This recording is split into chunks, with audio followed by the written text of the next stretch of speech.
Oh, welcome to the channels. Okay, so in this video, I'm going to show you a few little tricks for when you're managing non-league teams, just to make things a little bit easier.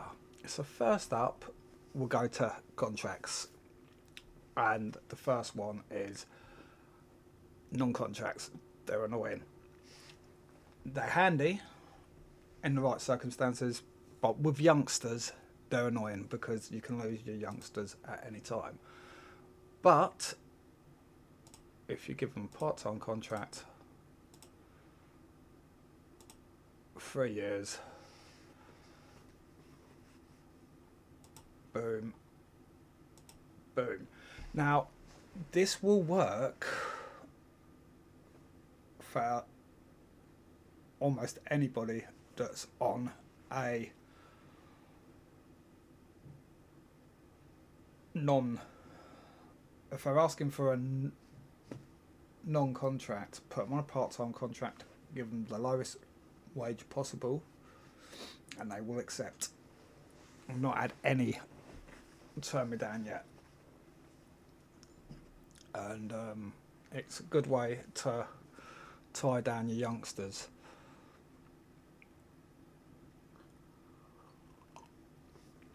Whether it be so that you can send them out on loan so that they improve, or just because they're a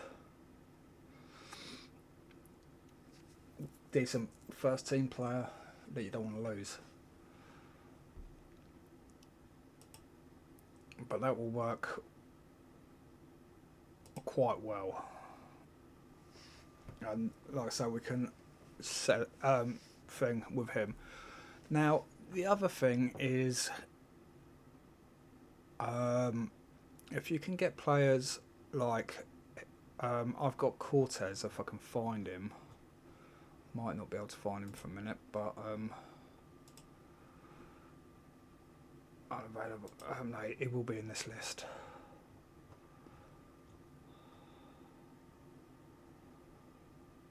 There he is. So he couldn't get a work permit, so I sent him out on loan to Lyons FC, and as you can see, his valuation there, and he's improved because he was thought of as a national south north midfielder. He's now good enterprise national player, and as you can see with the ratings there, star ratings, he would be our best player if we could use him, but he's got bags to improve on.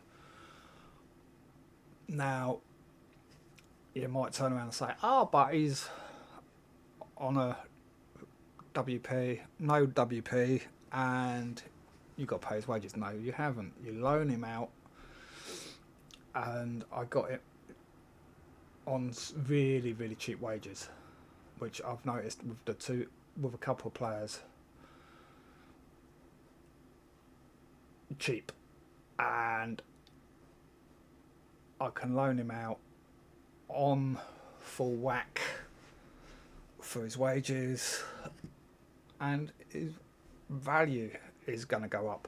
Now, he may not end up playing for us, but we could sell him potentially for quite a nice sum without even using him. And better still, he might come into the team and be one of our best players if he can get that work permit.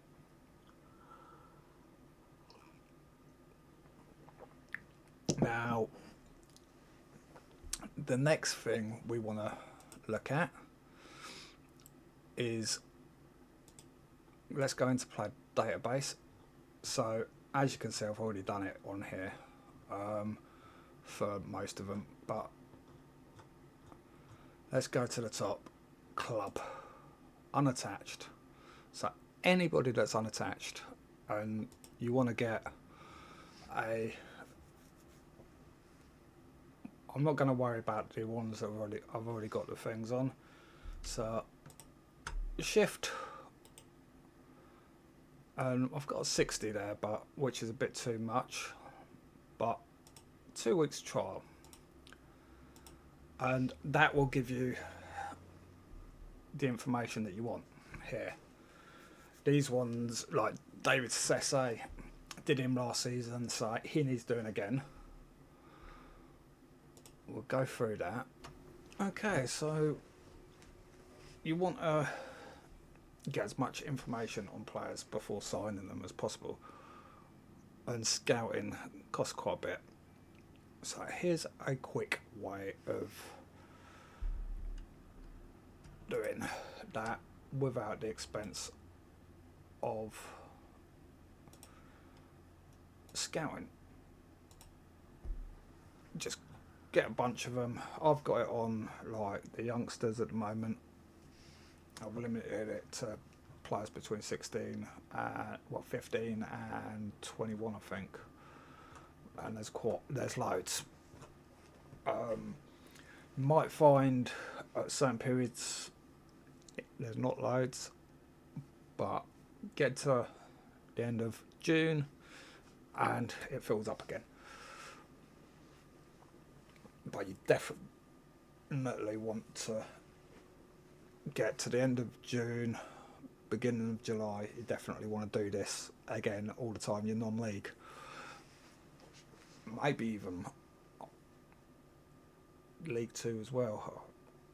You might be able to find players a contract, and maybe even higher than that. But you probably, the higher you get, obviously, the better your scouting so is.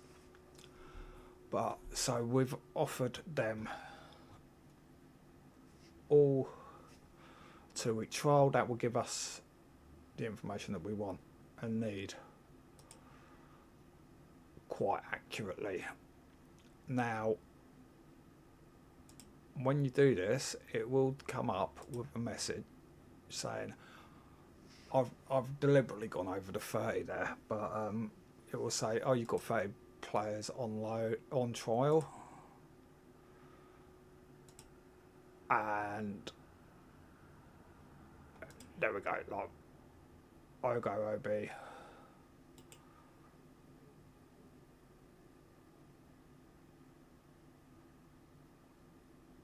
Now, quite clearly, you can see trials cancelled because there's too many. But click forward, and there you go. They're coming on trial. So it might tell you that you can't have more than 30, but you actually can. You just have to keep on doing it. So you can do it all quite quickly at the beginning of the season, rather than having to stretch it out, doing it 30 at a time for 2-week periods, which would obviously take considerably longer. You just have to go to the next day, do the process again, and it'll let you have another 30, basically.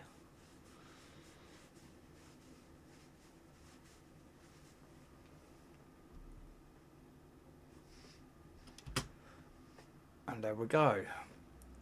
So that's another neat little trick which will save you pennies, pounds, you know, and give you a nice little catalogue of players that you can look at. So at the end of June, you get the released players, and you can just go through quickly.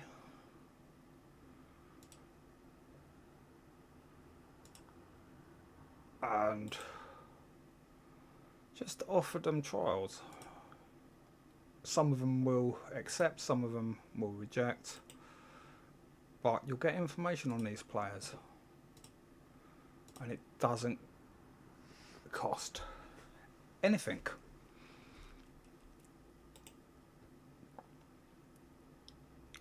unlike scouting. But always offer 2 weeks, because that's just about long enough to get all the information you want. Now, I did try to get a few of these on trial or whatever before. In fact, I actually missed out on one of them, one of the players that I wanted. Will Murdoch, it won't let me do anything with. Macari Sharp. But yeah, it won't let me do anything with Murdoch. I think he must be. I think he's a Marine on a trial at the moment, so I can't offer him a trial while he's on the trial, I think. But honestly, it's worth it. But also, don't just stick to like the obvious ones. You know, you look at the Premier League, there's teams, obviously they're going to have youngsters that have just been released. But if you look abroad, a lot, just offer players trials. It opens up a lot of players that you can't scout, and it saves you money on the scouting as well.